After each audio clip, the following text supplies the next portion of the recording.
Just walk through that last play a little bit.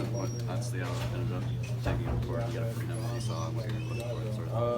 Well, I saw that they were going to try to deny me with Corey and Wes, and I told Al just take off, get up the court, buy us some time. We ain't got it, and I saw when I was turning about to commit to the double team, and then I just kind of gave it past fig with my eyes, and then went to the rim.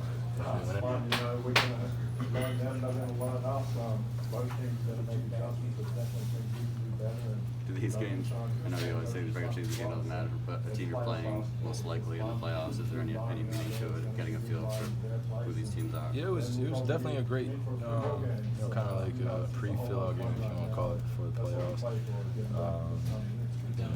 But home court advantage was at stake. And I know we see him again one more time, so we'll see how it goes, and just keep on getting better for the rest of the regular season. Brad was talking about the importance of keeping up with their physicality. What do you see from you guys just in terms of the toughness that you showed against them? Well, we just had to be resilient. They do a great job mucking up the game.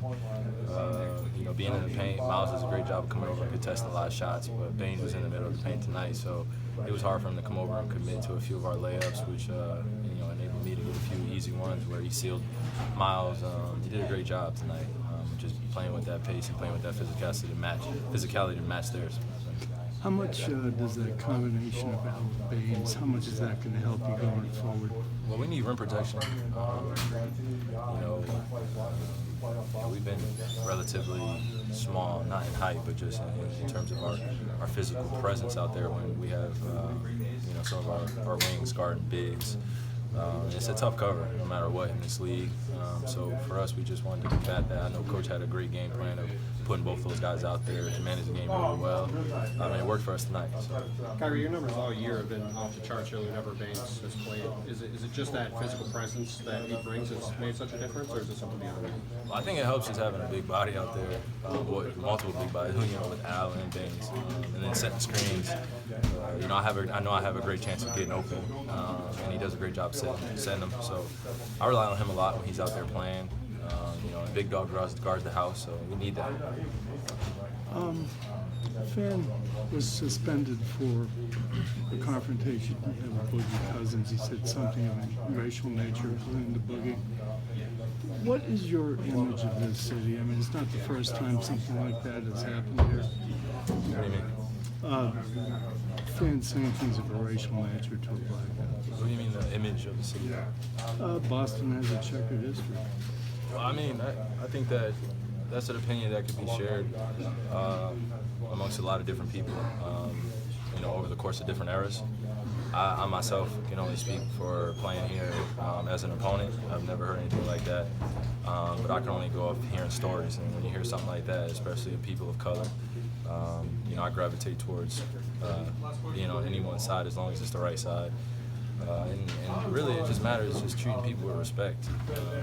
That's really what it comes down to. I think sports, there really gets a gray area where, sometimes fans can, say really, really hurtful things, and, they treat us.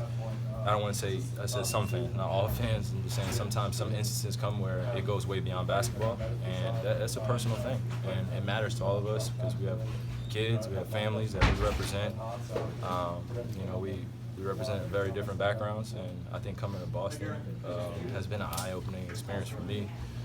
Just getting an experience to know Boston. I haven't really heard too much about stuff like that, but hearing about it, it's a little saddening. Just to happen, not just in Boston, but just as an NBA player, hearing another NBA player go through something like that, it's just terrible. Or any athlete, hearing racial slurs. But racism still exists in our society, so it happens every day. I don't want to limit it just to us athletes. A lot of people, go through a lot of racial tension. So it's a terrible thing in our society, racism in general. Final question for Have you ever Kyrie. had anything like that in other cities in terms of maybe not you individually, maybe not you personally, but like your teammates or anything? Other NBA cities, hearing stuff like that? I don't want to get into like comparison of I think at one point or another, just things happen like that, and like I said, I don't ever want that to happen to anyone. Whether you're walking down the street or whether you're playing an NBA basketball game, and you know, in today's society, there's no room for that, and you know, we can't accept that. And, it's just what it is. Thank you, Kyrie.